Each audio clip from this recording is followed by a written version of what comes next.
Welcome back to Monday Night Live. An entrepreneur that has been disrupting the lead generation industry. Introducing your host, Nathaniel Bibby. LinkedIn marketer of the year. Name's Nathaniel Bibby. Welcome to Monday Night Live. If you're new here, I'm Nathaniel Bibby. Over 500 million in sales for our clients using LinkedIn strategies alone. Monday Night Live is your weekly dose of LinkedIn strategies, marketing tips, and business advice to get you to the next level. Monday night at 6 p.m. Perth time. So drop in the comments and say what's up. Monday Night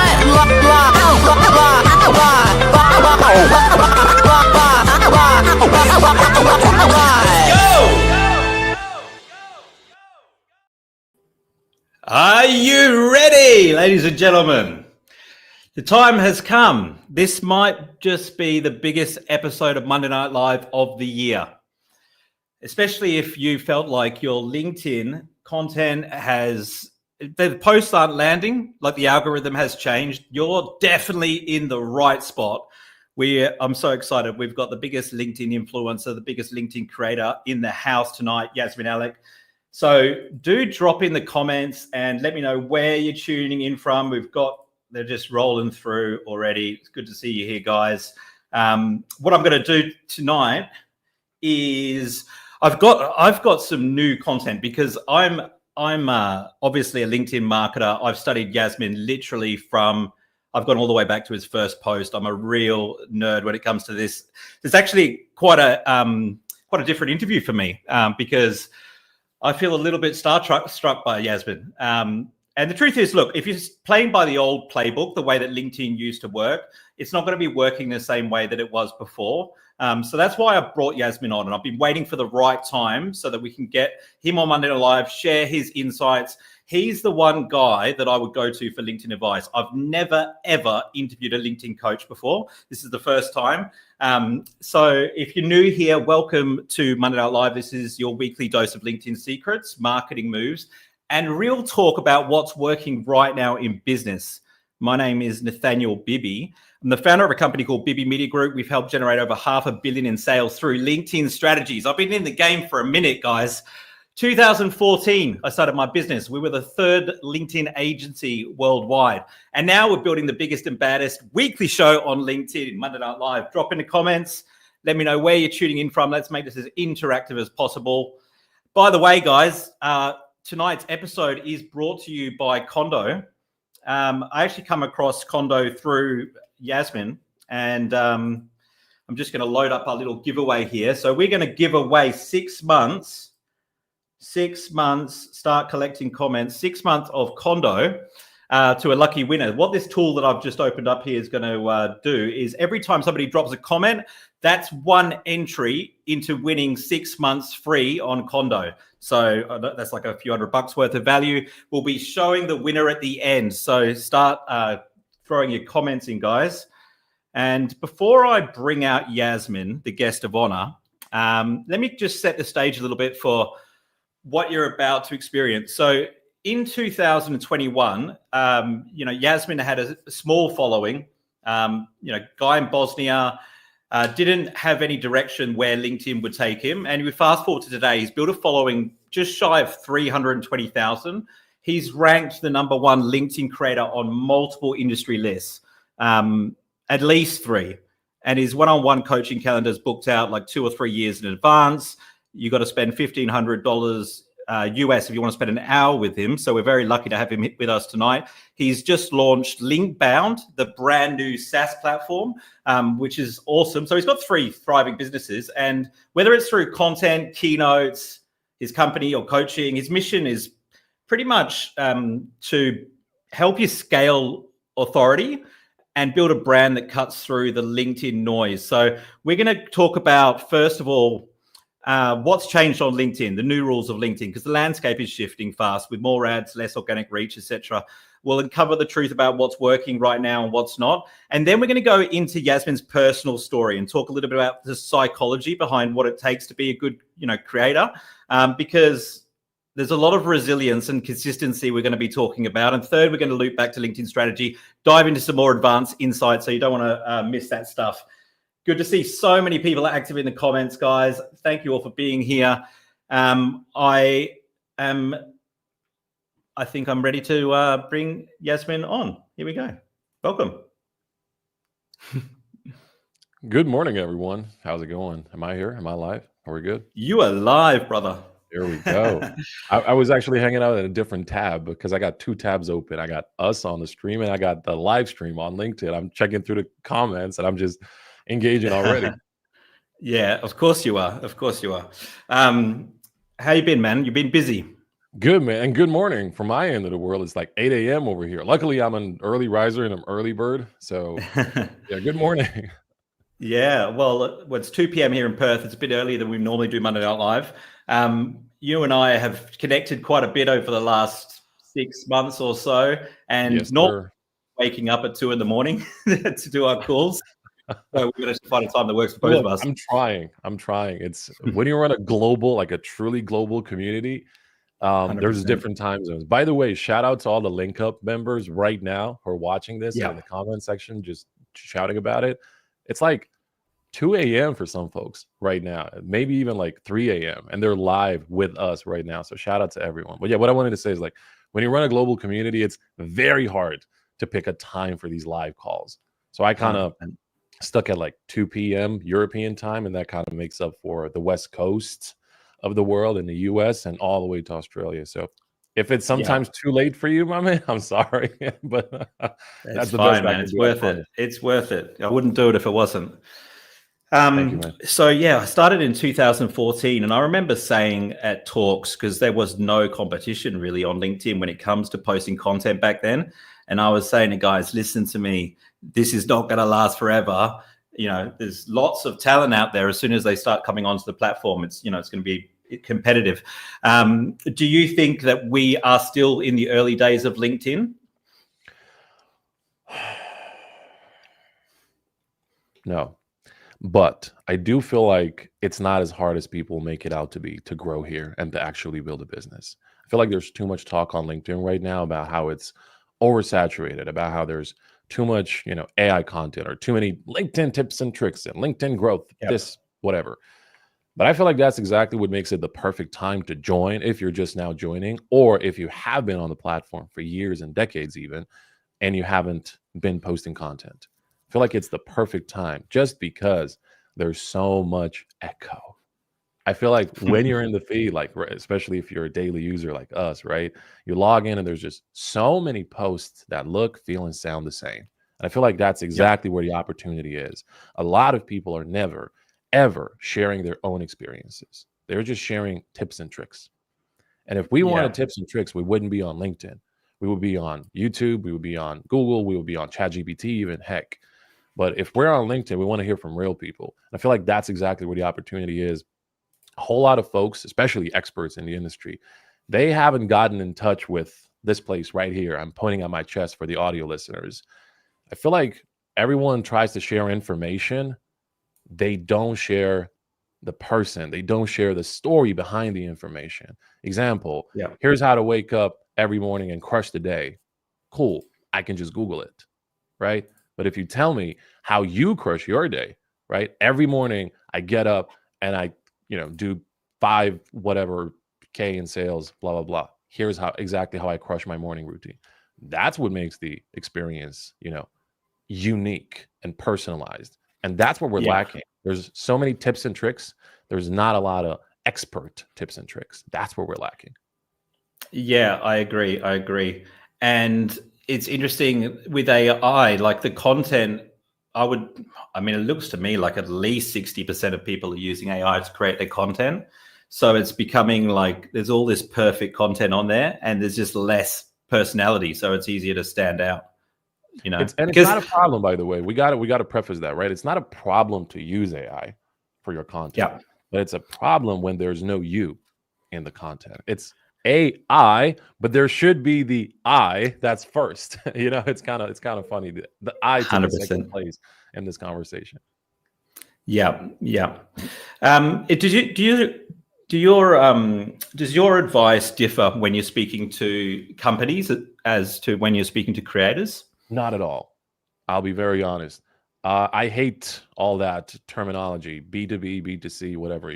And whoever's been following my content for years, they know I like to drop the old H to H, meaning human to human. Yep.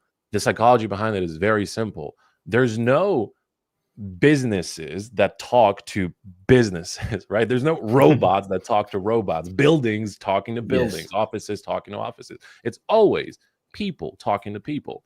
And I feel like the second you stamp this B2B label on something, it just tries to feel like something different, but it's not. It's still people talking to people. So Yeah. my advice doesn't differ. I feel like if you're in the B2B space, even if you're in the G to B, space, governmental industries or whatever, you still got to sound like a human being. Because if you sound like a news outlet, that's not going to fly. If you just sound like you're reporting things, meaning you're just sharing information you found online, it's not going to fly. People crave that personalized connection, man. And it's in every facet of the industry, 100%. 100%. Let's talk just quickly about video. 36% rise in viewership year on year. It's growing faster than the other post formats. And I know that you used to do a lot of writing only posts, written only posts. Now these days you do a lot of image posts. But you're a copywriter. That's your jam. What's your advice to business owners on LinkedIn when it comes to video? Look, when it comes to video on LinkedIn, I always say you don't need it. Should you do it? Yes, absolutely. Do it. Also, psychologically, video is the richest format possible because you can communicate so much more versus a static image or a static photo or just text only, no visuals. With video, you get this whole persona, you get energy, you get voice, right? You get inflections, you get hand movements, you get eye and face movements. You can't communicate any of that in all these other formats. So for that psychological reason, I say, yes, do it. But if you're just going to do it for the algorithmical reasons, there's no point. There was a magic honeymoon period during the launch of this new video feed on LinkedIn where we were essentially getting gifted views. And I've been saying this. I'm not afraid to say it. It's been gifted views on LinkedIn where it felt like, oh, you post a random video and you wake up the next morning. I've experienced the same, by the way. You wake up the next morning and it's like, oh, 6 million views. And I'm like, but the engagement is the same. Like my profile views haven't gone up. No clicks, no nothing. It's just like this number that's meant to feed your ego. So yeah, I say with video, you don't need to do it. But should you do it just because it's that much more personalized and intimate, dare I say? Yes, 100%. Yeah. It was exciting because I thought that, that yes, it wasn't converting to profile views. Like I blew up a few times, got a few million views. But I thought that's just because it's early, it's just going to learn and it's going to get better and it'll get more targeted. And then boom, it disappeared. And I'm wondering to see if it comes back because there was no announcement. Like no one from LinkedIn said anything publicly about it disappearing that I'm aware of. Yeah. And all they talk about is video, right? It's kind of weird, right? We have all these features that are just flying in and then flying out really quickly with video specifically. They were doing a few, like the most recent one that I remember, like they put up video views in the corner of every video publicly, like the video impressions. You could see them from every person. And it lasted for like a good 4 or 5 days. And then you can't all of a sudden. And I'm like, are they testing all of these things, right? Live? Like, are we a live experiment? Or are these actual features that end up being live? And then users complain so much about it and they report things. And then they feel like, oh, maybe a wrong move. I feel like with video, they've done the most experimentation out of all the other formats. I've not seen this much experimentation with all the other parts of the platform compared to video. But I get it. It's a new part of the platform that didn't exist before. Comments, they were always there. Profiles, they were always there, right? Posts, feed, it was always there. Video was never there in terms of like a specific feed. So I kind of get it, but again, at the same time, if you don't experiment on your own, that's what I keep telling people. And it's for years, like I'll get these questions in the, in my link up community. How do you do this? How do you do that? I'm like, you got to test it out. Because if you don't, 100%. you're not going to know. I can tell you, look, this is what seems to be working, but if you don't test it out for your own audience, for your own algorithm, by the way, everyone has their own algorithm, you're not going to know. So you got to experiment a little bit more. You think I landed on this freaking industry and all these businesses by not experimenting? No, hell to hell, man. Like, I remember those first posts. They were nothing like what we have today.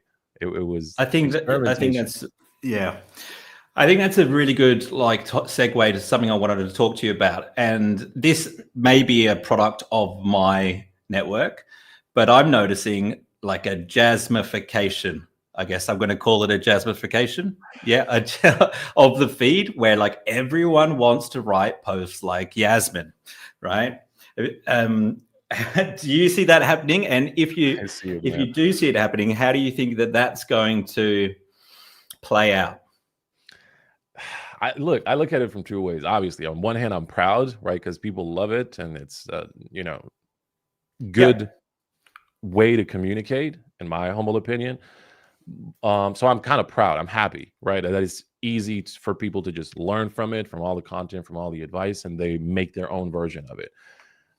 The other part is, again, we're talking about everyone kind of wanting to sound like someone else, even if that means sounding like me, right? And I've seen this happening for years now. 2 or 3 years ago, and I was doing those carousel posts. By the way, this is part of the reason why I don't do carousel posts anymore. I got tired of seeing my own style of content out there. When we were doing the carousel posts, I would spend like at least 10 hours per document, at least per one post. All of them went viral, which is great. And a lot of them, brought me good chunks of business. But the problem was, and we had this. So funny story. I'm sorry. I'm just going to tell you the story for like 30 seconds. There was a time when it became so oversaturated with Jasmin-like content, like that cover style of the carousel posts and like the way you would do the slides, 1 through 10 or 1 through last. It was basically the same. It was like a 90% copy paste version of a Jasmin carousel. And we had this group chat where we would just share screenshots every single morning. As you're scrolling through your feed, as I'm scrolling through my feed, how many lookalike posts can we find every single day? Every single day, man. And we would just keep dropping these throughout the day, because no matter when you logged in, there was a post that looked exactly alike. People were trying to replicate that style. Today, it happens a lot. I feel like right now, with like the way the following has grown, people just leave a tag in a post, right? And they expect me to respond to something. And I'm very much aware for some of these posts how much a like or a comment from a big account means. And I'm very aware of that. I'm kind of cautious not to like everything and everyone's post, just because some of it is like clearly AI generated. I'll just skip those.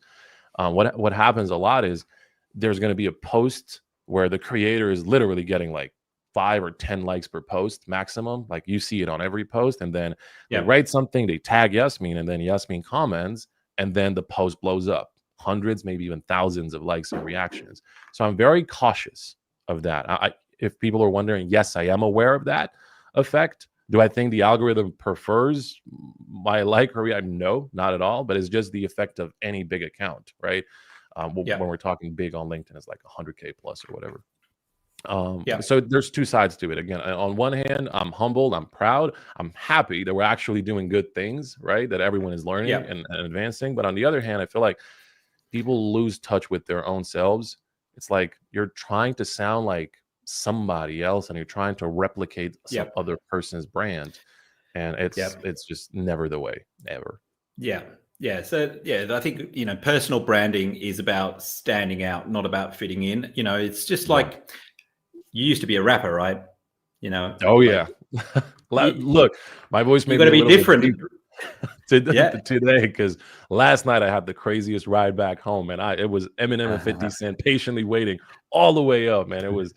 I lost my voice last night for a short second there. But it happens, right? In hip hop, like everyone's will try and Eminem's a bad example because most of them can't, but they'll try and copy other people's style. But the ones that blow up, they've got their own unique flavor. And that's, it's the same thing with content. You got to lean into what makes you unique. Oh, 100%. 100%. And again, if you don't experiment, you're never going to know if what you're actually doing is going to land with people, right? Yeah. There's so many folks who are trying the safe option versus trying something of their own and then like, oh, let me see if it sticks.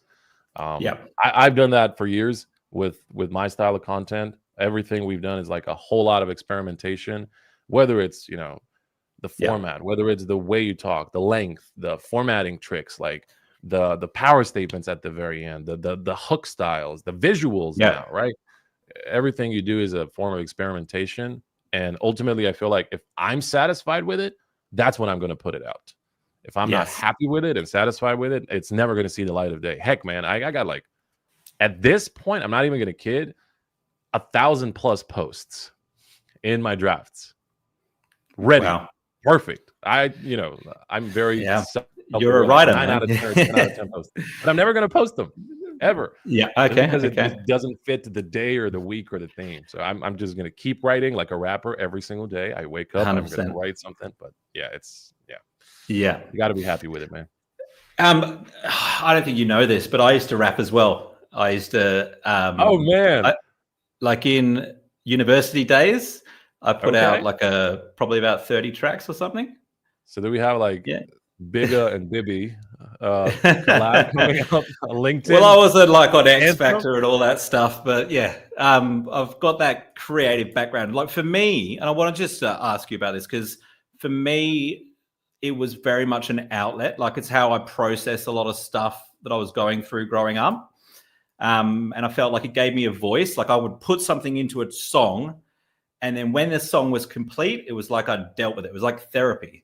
And I was just wondering, like, was there something that drove you to hip hop? Was there something about your childhood that made you want to express yourself and have a voice?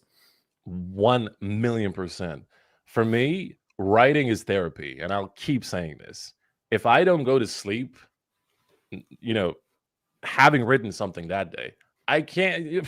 I don't know. But you do sleep, right? I need to write. I need to express. You know, even like as I'm telling you this answer, I feel like I can't imagine a day where I haven't written something. I just genuinely can't. I would not be able to fall asleep at the end of that day. It's still a rapper mentality in me. Heck, man, Well, that doesn't surprise me because I can't show you. You always seem to be working. So many notes. There's so many little scribble. These are like client notes from calls and things. But this is what I used to do back in the day. I would always carry a small little, it was like a booklet, right? A notebook. And I would write my notes over there. These days, I just log in to Authored Up, best content tool as far as writing and analytics goes.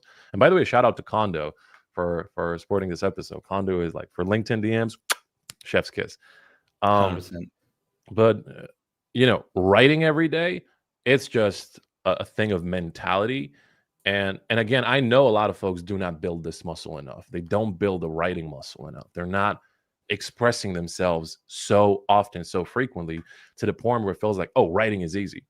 That's why you have a lot of folks, struggling with writing, and they feel like, oh, I need all these hook templates. I need this structure. I need this framework and this. But then the second you start practicing more, the hooks and the frameworks and the templates or whatever, like, sure, they're helpful, but you're not going to need them anymore because you're just going to be sharing thoughts. And you the more you build the muscle, man, the stronger you become as a thinker. I feel like thinking is something we don't practice enough, and that genuinely comes through in writing. I've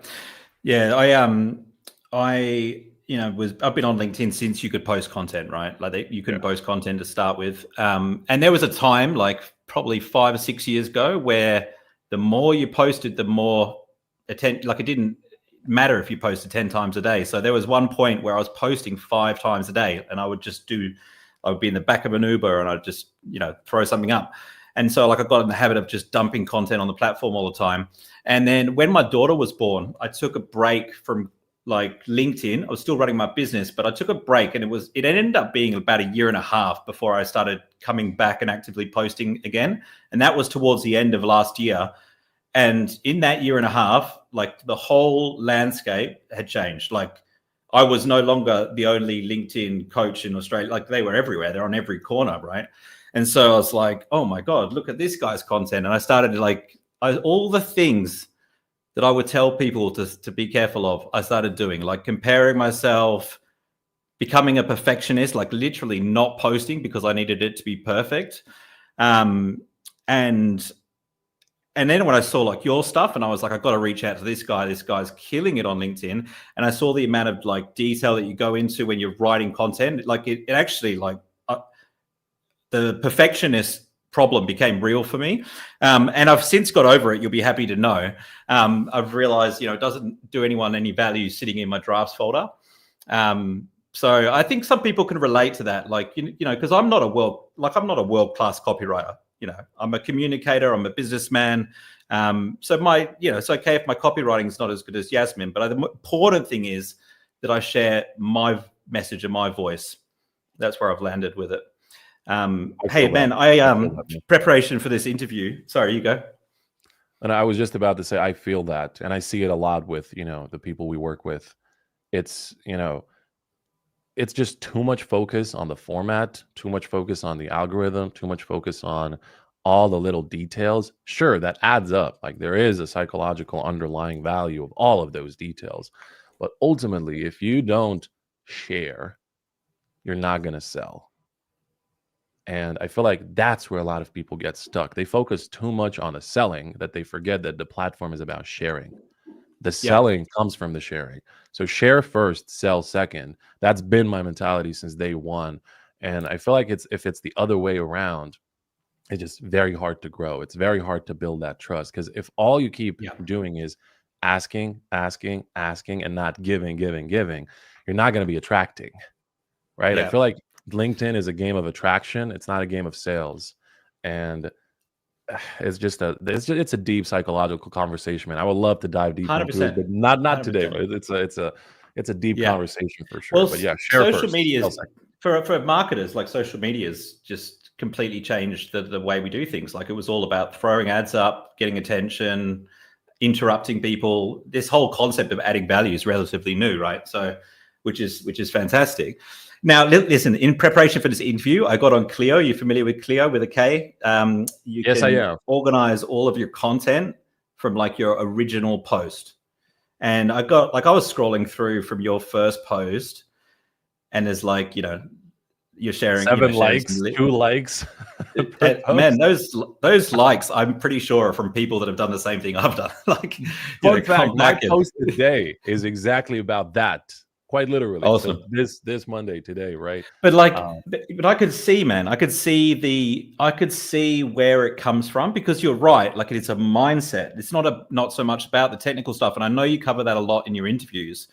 As I was scrolling through and I could see the points in your journey where things started to shift. And it was like I felt the Rocky soundtrack kick in. I was getting fired up, man, as I went through. And, I brought a few, like this is your first post. Have a look at this. Oh, hell, man. Let's see this. I remember this. This is the equivalent of a generic billboard quote today, right? Like the billboards you see, like, or the whiteboards being held up and like, people don't leave bad jobs. They leave bad leaders.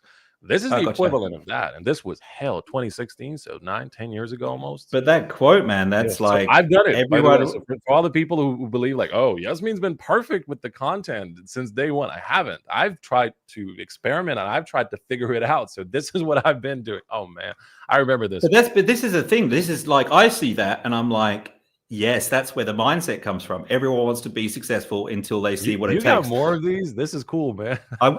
I'm not going to like show too many, but I have to show this one. This one got me fired up, man. This is the one, hey? Do you remember this? Oh man, now I do. Now I do, man. I'm going all in. And then after that, you just look what I said. This is a public promise I'm making to try and share useful advice, experiences, and stories from my network as often as I can. 100%. And it's been like that. It's been like committed that. to it. Yeah. Yes, 100%. The biggest thing, the biggest reason that people don't make it to the level that you're at, in my opinion, is just sticking with it. Like they give up. Oh, yeah. That consistency is half the job for sure. Yeah, Jasmin didn't get here overnight, guys. There was like just post post, daily, little bit improvement, daily, and then just things start to click. But even at the start, In fact, Matt, it's never been daily. Well, it's like 2 or 3 days. Yeah, you know what I it's mean? been six days per week max. I've never done I daily know for that. some I reason. saw when you had I breaks. just didn't man. want to do it. Didn't want to fall into that trap. I'm like, no, because if I do that, LinkedIn becomes my life. I don't want to do that. I don't want. But there were periods where you're like, now I'm like, I saw the periods where you're like 100%. twice a day. So it went from like experimenting, and 100%. then it's like you find your posting time, you find your tone, you find your consistency. But then it's like 100%. the more you do it, the better the engagement gets, and the bigger following, blah blah. And then it was like it goes up, and then I'm like, this is too much, man. It's hard to keep up because the more it grows, it's like at a certain point, it's like 20 comments. Okay, that's manageable. Then it's like 100. I'm like, okay, we're getting serious right here. It's a whole community. But then when you get to like 500 or 1,000 plus, or these days even 2,500 comments per post, yeah, I'm like, you got to tone it down. You got to save your bandwidth. Yeah, it's been a journey, man. For sure, it's still a journey. And I enjoy it. I love every step of it, man. I want to get to what it's like managing that size of community. But it's like there's one more I want to show you. Let's see if I can get this one right. This one here. Well, this is just an example. Like there's a few of these, right? But even early on at the start, you're asking the community for insights. Like you're writing polls, you did those surveys, like right at the start, getting feedback from your audience. So I think that, when I look at that and I look at like that commitment to staying consistent, that curiosity to find out what the audience wants to hear about, and also your commitment to share what you know about, not to share anything, and then you just threw some personality in it, which took a while, by the way, but like this is the first one I come across, and it was like your first personal post, and it got a lot more engagement than the ones at the time. I think you found a recipe. Vedat, by the way, that's him in the photo. Sorry? By the way, that's my best buddy in the world. Your best buddy, this man right awesome. Here. Yeah, he's a Forbes 30 under 30 guy, most successful guy I know, man. So yeah, shout out to him, cool. Man. He's been a huge part of the the journey and the inspiration and a lot of the work I do. So good move bringing him up over here. I did not know you were going to pull that photo up. Well, it's the first like personal post. It's like so interesting. Like I see you start to throw your personality in, and then you start to add this, and then you start to add this, and then what you're left with now is like just this formula that's like, you've tested everything. You know exactly what not to do, and you've got your own style. And like you said, every audience is different, but you're dialed into yours, and that's what. Yes, sir. One thing I would love to add to that, and you kind of touched upon it, is ask your audience always. Like, the engagement part of it, like involving your audience, it's one thing, but asking your audience for feedback, I mean, that's just a whole level of intimacy as a personal brand. And I feel like over the years, I've consciously done that. And I get a lot of clients, I get a lot of members of the community. They ask, how do I know? Like, ask your community, ask your, people. Even if you get like 3 responses, not 300, just 3, it's still feedback. Because without 100%. It was 0. Like you don't have any insight into what your audience wants.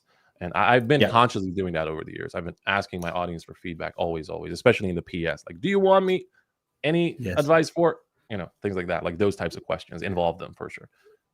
100%. You're getting feedback all the time. Like it's fantastic. It's that's what makes people like Gary Vee so successful. Do you think your audience has changed much over the years? Like the people that are engaging with you now, are they the same people as that were doing it 2 years ago? Yes. I feel like there's a shift probably like every 6 months on LinkedIn in terms of audiences, in terms of the feed in general, in terms of who you follow as well. It has a lot to do with interactions, and in general, I feel like I would say 90% of people on LinkedIn, they're engaging because they need to do it. You hear all the advice, you need to do it. The algorithm is going to reward activity, which is true. And that's very true. But I feel like that's the only reason they do it.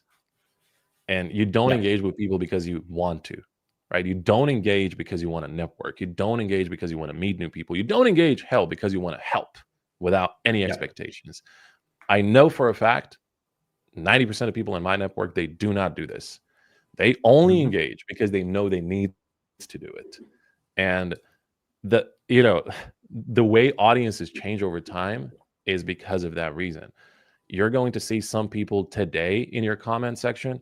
6 months from now, they're never going to be, and they're going to be like the most active, most vocal supporters of every post. And then all of a sudden, it's like, oh man, it's too much. I can't do this every day. It's too hard to keep up. I can't keep commenting to all these lists, all these people, and then people just naturally they bow out. It gets too much. It becomes too much to handle for sure. I feel like that's part of the reason. Don't just do it because you need to do it. In a nutshell, unfollow a lot of people. I keep saying this. I always get like interesting. I was going to ask you about that. Yeah. I keep saying this to people. Like, if you don't like your LinkedIn experience, like if you're scrolling through the feed and you can't comment on all of those posts, that means your feed is not optimized. So unfollow. It's fine. And by the way, before anyone starts typing like, but I don't want to unfollow people, that's rude. Unfollow and comment. They're two different functions. Sorry, connect. I meant to say connect. So connecting with someone is one thing. You can stay connected, but you don't have to follow each other at all. Inversely, you can follow each other, but you don't have to be connected at all. So there are two different functions. So when you unfollow someone, you don't lose the connection, just so you know. But unfollowing means optimizing for sure. But like, if you, like, it's probably more to like the algorithm's going to show you content you are actually consuming and engaging with, right? So the more active you are with content that you like, the more your feed's going to be optimized, right? Yeah, exactly. And it's like, if all you do is engage with only big creators' posts and all those billboard quotes and all those generic, quotes, that's all you're going to keep seeing, especially from smaller accounts now, because the algorithm is going to feel like, oh, they love this type of content, right? And every morning is going to feel like, oh my God, it's the same old, right? You gotta, there needs to be some sort of variation in your approach. And to be fair, it goes like the other extreme route. I keep telling the folks, right? Like this doesn't mean like you never step out of your own niche. Like tiptoe outside of it, but don't go all the way to a freaking different niche. Meaning, if you're a financial expert, right? What the hell are you doing commenting on dating advice posts? Like, you see how disparate and different these industries are. But if you're a financial expert and you're commenting on, I don't know, government employees, right? And politicians post, like, that has a lot to do with financial laws. That's fine. Like, you're tiptoeing outside of your niche, but don't go, time travel, Doctor Strange in a multiverse type of travel. It's weird. Yeah, like on the other platforms, social media is almost just media now. It doesn't really matter who you're following or who you're connected with. It's just what you consume. Man. And it's kind of funny. We did switch out, not exclusively or not entirely almost, but all the traditional forms of media. I feel like they've taken a back seat. Now, when you're talking about digital marketing, it's no longer digital, right? Yeah. It's just marketing. It's a fact that it's all digital now. So you don't even have to say the digital part. But 100%. The fact is, now when you're talking about, out of home, OOH, right? Campaigns like billboards and things like that. It's like, now people are frowning. It's like, you're still doing billboards? But at the, like, let's just go, back like 15 years. We've both been in a space for that long, at least. Back then it was like the standard was like billboards, right? Like that was the default campaign. And then you were like, oh, should we do Facebook ads? Should we do Instagram ads or something, digital? Now it's almost changed entirely. Like, we flipped the script on what marketing is and where it happens. And like you said, it's no longer social media. It's just media. The fact that it happens on all these social media platforms is just, it's a given. It's a default. But another deep conversation, man. Another fun one. Hey, what do you think is happening with the influencer economy on LinkedIn? Like, it's still pretty immature. Like, there's not a lot of big platforms out there to find influencers. Brands are paying all sorts of different rates for influencers. I think it's a huge opportunity. What are your thoughts? Like, B2B influencing on LinkedIn, do you think it's going to blow up? Not sure about it blowing up, but I will say this: influencer marketing on LinkedIn is getting recognized finally. We're getting somewhere. Like, there's a lot of campaigns where brands are throwing money exclusively on LinkedIn creators. not IG, not YouTube, not TikTok, exclusively on LinkedIn. And to me, that's a sign that a lot of, good brands who are trailblazers in their own right, in their own industries, they're recognizing this sort of shift now where, people with 10,000 followers can bring you more revenue than, let's say, a 10 million follower creator on Instagram. Absolutely. And there's something I've been saying for years. I feel like LinkedIn is Instagram without a zero.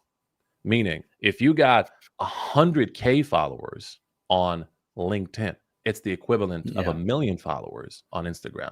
That's how big the influence is. And that's how we don't have that many big influencers and creators on LinkedIn. Like, that's the difference. So if you say, I don't know, I have 300K something now, like that would be the equivalent of a 3 million follower account on Instagram. And I've spoken to Instagram folks about it. And they, like, when they switch from Instagram to LinkedIn and they try to build over here, they're like, wow, man, like, I did not realize, like, you don't have this huge following everywhere. Even accounts like, the 10th of a size, they're making more money. They're getting much better engagement than us over here. And I'm like, that's exactly the point. And that's exactly where this opportunity for influencer marketing on LinkedIn is. So LinkedIn has also kind of recognized it. Now you have this feature, like we've been had this, but you had this feature where you're publishing a post, and right before you publish, there's a setting where you can turn brand partnership on or off. Right. Legally in some countries, right? I feel like even in the States, FTC, right, requires it for you to disclose if you're getting paid for a post. It used to be the stupid hashtag thing. Like, you had to put at the very end, hashtag ad. Oh, I hate hashtags. I don't want to add it to my post. So the fact that, LinkedIn recognized that there was like no hashtags, you don't need to ruin your post by adding a hashtag. You can just toggle this on and it sits right below your headline. It says brand partnership.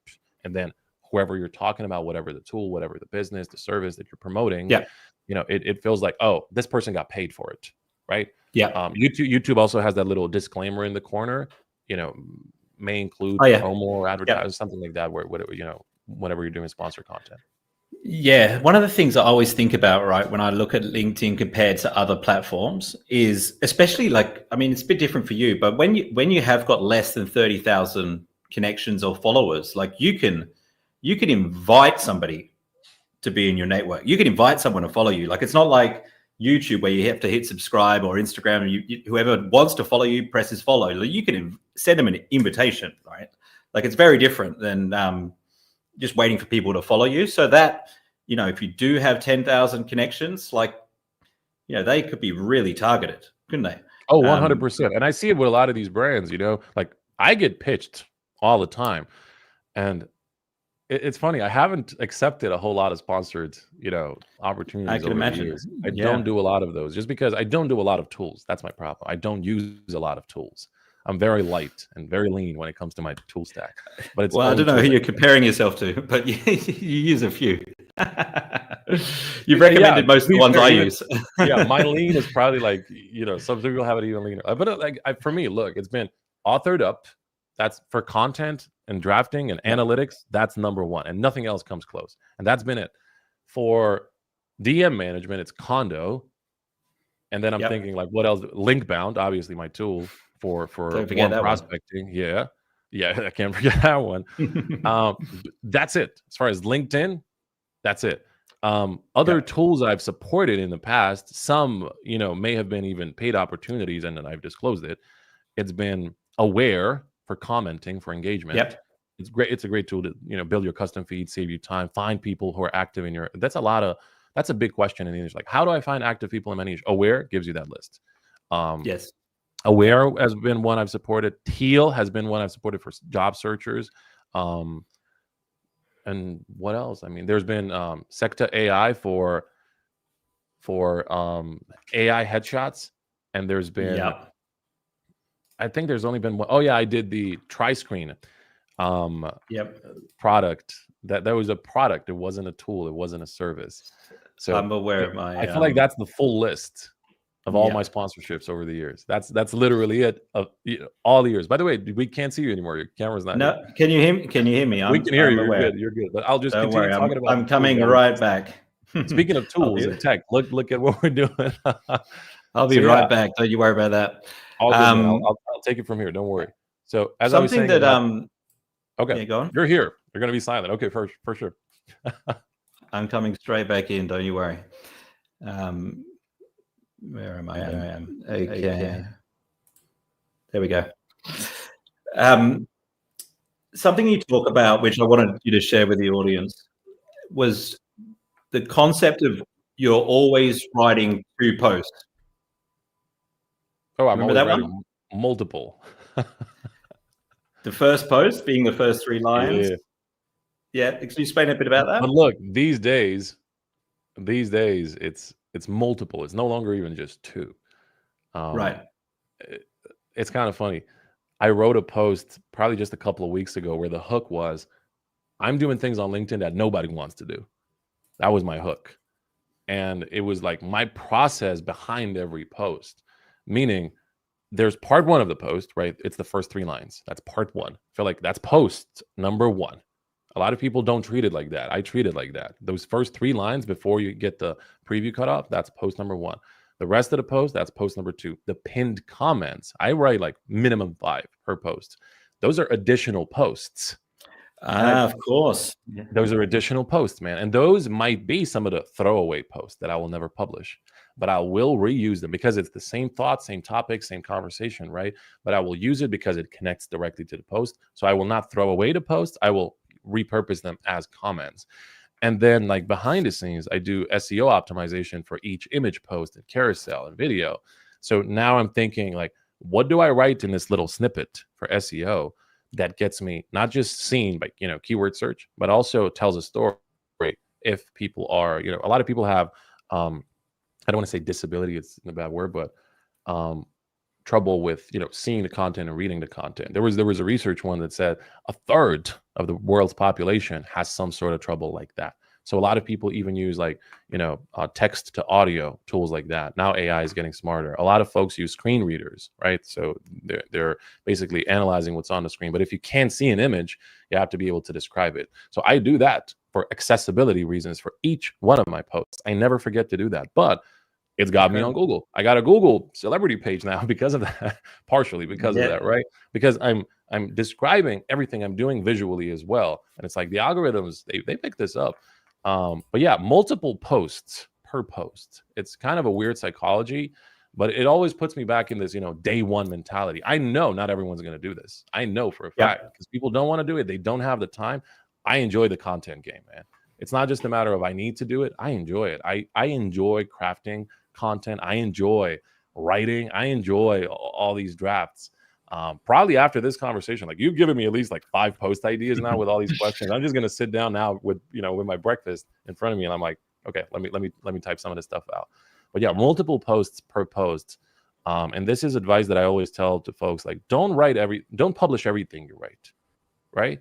Because if it's like, I'm gonna write one post, I'm gonna publish it. I'm gonna write one post, I'm gonna publish it. Like, how are you experimenting? How do you know that it's a good post for your own taste? Like, there needs to be some bar.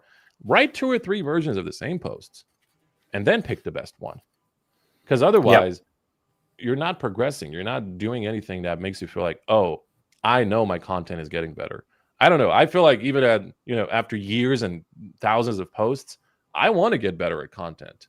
I don't want to repurpose old posts. By the way, fun fact, I've never copy pasted an old post. Oh, wow. I've done like 70 or 80% of it twice with 2 posts. Every morning I sit down and I write new. So I will reshare the same advice, right? Like I'll talk about my dear son, love dad method all the time, but like it's never the same post ever. I will keep the idea in my mind, but I will write it from scratch. But it's what keeps me going. It's what keeps me progressing, as a thinker, as a writer, as a creator, as a business owner. If I'm just, taking an old post, and nothing wrong with that, by the way, this is just me. This is my, crazy mentality. There's nothing wrong with taking an old post that performed well in the past. And then I was like, oh, let me post it again. It's been like 1 year. It's been like 2 years. Do it. But like, I can't permit myself to do it like that. I got to take the post and I got to rewrite some parts of it. Because I'm like, I used to write at a lower level back then. Now I'm better. Like, I got to prove to myself that I'm better. So I'm going to rewrite some of the parts of the post that I don't like anymore. Yeah. Someone from our audience I'm just getting a bit of an echo here. So someone from our audience said, this one's from Storm Dawson. When you're constantly creating, how do you mentally switch off creator mode to enjoy a moment for yourself or with loved ones? Oh, I just switch off completely. Do you even go on holidays, man? I do. I genuinely do. This probably might be a long answer, but great question. Whoever it was that asked that question, I didn't hear the name. Storm. Thank you. It's going to be a slightly longer answer, but I'm a solo dad, so that means like part of my days and a lot of my days, like I just spend them with my son exclusively, or at least like a lot of the time I spend it with my son, and I don't want to work when I'm in front of him. If there's like a quick call, sure, like he'll sit, he'll even listen to the call, but like I don't want to work at all. So me knowing when to switch off, that's a blessing in disguise. And with that, over the years, I've kind of learned that a healthy schedule, a structure in your day is a must. Example, today, here's what I'm going to do. 8 a.m. right now, we're having this Monday Night Live, right? I know I'm going to be done by 9:30. I'm going to go have my breakfast. I'm going to sit down. I'm going to do all my client DMs, community DMs. We have a free coaching channel in the community. I'm going to answer those questions. I'm going to write my posts. Posts again, plural. I'm going to prepare the content for today. And then 12:30 on the dot, I'm going to publish my post. And my structure then is for 1 full hour, I stay. Nothing exists. Nobody exists. For 1 full hour, it's only me and my community on LinkedIn. 1:30, I may stretch it out into like 2 p.m. That's when I usually have to pick up my son. But it's like by 2 p.m., I'm done with LinkedIn. I shut off. I log out. I don't care. I don't care that it exists. I don't care about anything online. And then probably to like, evening hours, then I come back. I'll do my repost during the day, like just sneakily. I'll log in and repost. Like I'll come back late in the evening. I'll do my DMs. I have a DM hour. Whatever I manage to do. The things I don't manage to respond to hell with it. It is what it is. I'm only human. But after that, I'll probably just spend a little bit more time in the comments. And after that, I'm back to my old routine. I'm back to having coffee with friends. I'm back to spending time with my family. I'm back to going somewhere. I usually go out pretty darn late, like for dinners and stuff, like 9 p.m., 10 p.m. Yeah, I heard you don't sleep much. Last night I came back at like 1 a.m. I was on a trip. Came back. I probably fell asleep at around 2. Woke up like 7-ish before this. So it's not the healthiest routine, but I can't sleep much. It's we have such beautiful weather over here, man. Like, how do I waste all this sunshine? Like, genuinely, this is what gives me energy. And also, like, what people don't get is me having to spend all this time with my son. And like, the mentality is so different. Like, when people ask me, like, don't you ever get tired? Right? Like, it must be hard doing all of it by yourself, like, especially on these days. Like, it's not every day, but these days. Yeah. And I'm like, don't you guys understand that all I do is play, travel, run around, have fun? Like, that's not tiring. It's restful. So when I'm with my son, I get a lot of energy. And then when I like jump on a coaching call at like 9 p.m. my time, a lot of folks, a lot of clients, they're wondering, like, isn't it too late in your day? Like, do you want to do it early? I'm like, no, it's perfect. Like, I'm bursting with energy because I just spent all this time with my son, and I'm like bursting with energy. But yeah, to make the long story short, a structure in my day is a must.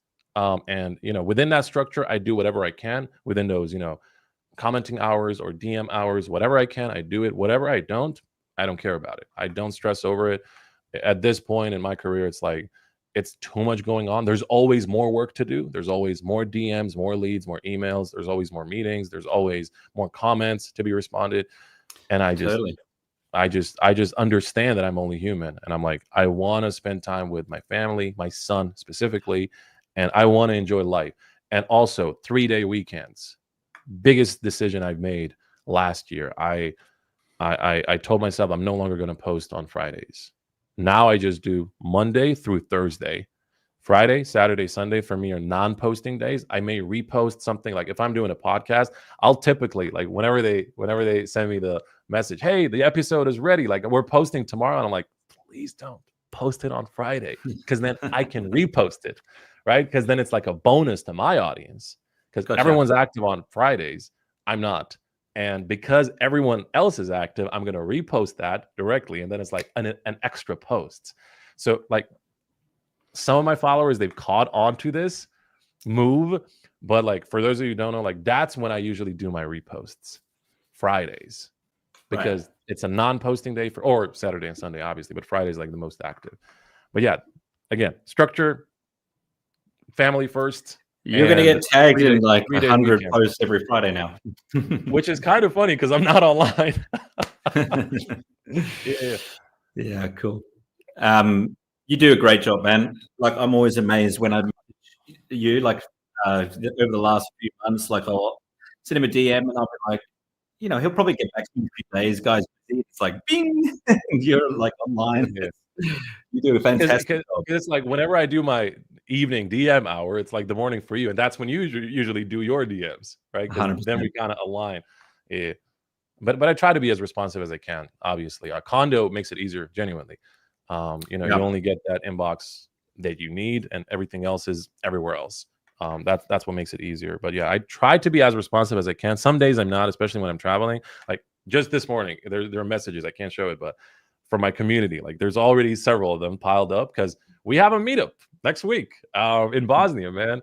And a lot of people are traveling. They're coming over to Bosnia, and they're asking me like for hotel recommendations, parking recommendations. What's the plan this day? Where are we going? Are we traveling anywhere? So yeah, I'm organizing all of this. And now people are going to be in the comments. Jasmin, don't you have a team to handle that for you? Yes, but I want to handle it because I'm the host. I want to handle it, right? I want to be in front of it. So, yeah, man. You know, it's quite rare to have somebody that's got their hands on the tools like you do, the technical aspects of it, as well as the business side of it as well. I'm impressed with how much you're doing, to be honest. But I want to shift. You mentioned Kondo, and I think this is a really good time for us to do this giveaway. So if you have entered a comment during the live, you've got the chance to win. I'm assuming you guys can see my screen. I think you can. Let's see who the winner's going to be here. Yinka. Okay, Yinka. I hope you're still live. Drop in the comments if you're still live. By the way, Yinka has always been one of the most adamant members of my LinkedIn community. And she's always been active on every single one of my events. Even when I used to do audio events very frequently, Yinka has always been active. We've actually collaborated on a LinkedIn Live series as well. And it was actually fun. She and I do not agree on a lot of things, but that's what made it fun because our communities got to see two sides of the same conversation. Yinka is amazing at what she does, man, in the finance sector. She's amazing, really. I was like trying to find things that we would disagree on. Like better content. AI. Let's do it. You know, hashtags. let's find something to disagree on, man. I know, right? Jasmin, thanks for your time. I just want to finish off with a couple of just quick fire questions, really. Rapid fire questions. Let's go, man. I love doing those. What's your favorite LinkedIn post ever? My post or anyone's post? Anyone's post. Maria Malik's story about her marriage. That was like a really, really vulnerable story. Okay, we're gonna have to track. I don't think she's gonna like my answer, but shout out Maria. She's amazing. Yeah, so it's like a personal, vulnerable story. It was a personal story post. It's not a business post for sure. Yeah. Like that one really sticks in my mind a lot when I talk about vulnerability and like realness in a post, for sure. I love that. Yeah. What do you hope your son says about you when he's all grown up? I just hope that he sees all the good I've done. That's all. Yep. I'm going to ask one more. Most overrated strategy? Selling in every freaking post and all those comment X to get Y. Just stop doing that, guys. It's like that's not the way to earn trust. You're going to get a whole lot of traffic and a whole lot of clicks and downloads, but ultimately it doesn't really result in a whole lot of actual revenue, especially lifetime value. I feel like it's just tactics. It's not trust, you know, and that's a nice little hook for a post, you know, tactics versus trust. You know, do tactics really build that trust, or is trust something you build, you know, genuinely and organically? Because for me, like those posts are not organic reach or organic engagement. If you manufacture it by saying comment X to do Y or to get my ebook or to do whatever, I know it's the easiest way to get signups. I know it, but it's like Yeah. Okay. ultimately you're going to be stuck in this expectation bubble, right? Like where it's like everything I launch, oh, now it kind of has to follow that same thing. No, it just feels like you're always asking. Like if it's that good, just give it away. Give people a link to sign up somewhere at a newsletter. That's it. It's much more organic that way. Hey, I think I created that, so we may have like found something to disagree on. Like I remember Did it doing that work? the first time I did it.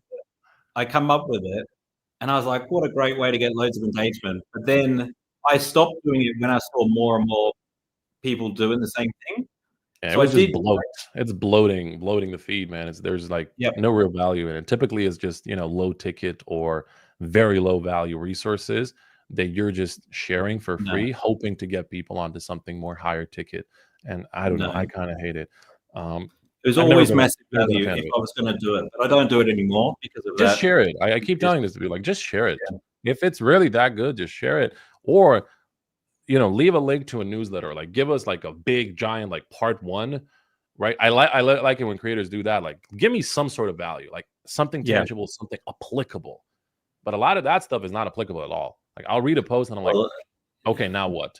But if I can apply it, then I'm gonna be like, okay, I need more. Leave me a link to a newsletter. I'll happily give you my email. Then give me the full thing, or invite me to a live event like a webinar or something. Then pitch to me. It's fine. But if I've already seen the value, I'm gonna want to buy from you. But if I okay. haven't seen the value and you're constantly asking me and asking me and asking me for something, I'm like, that's not the way to build trust. Man, the 30% of emails change every year. People are saying, "Oh, you own your email list," and so it's an owned audience, but it's like 30% is changing every year. Like your LinkedIn network, if you're connected with them, you can reach them in 10 years. Like if they change their email address, doesn't matter. I know it's not your platform and you don't own it, but I think it's more valuable than an email does, personally. Newsletters are a must in my world. I need to do better with mine. Yeah. I need to do have a much small better one. with mine. I have genuinely like just this morning. What was it? Where is he? My man Motaz from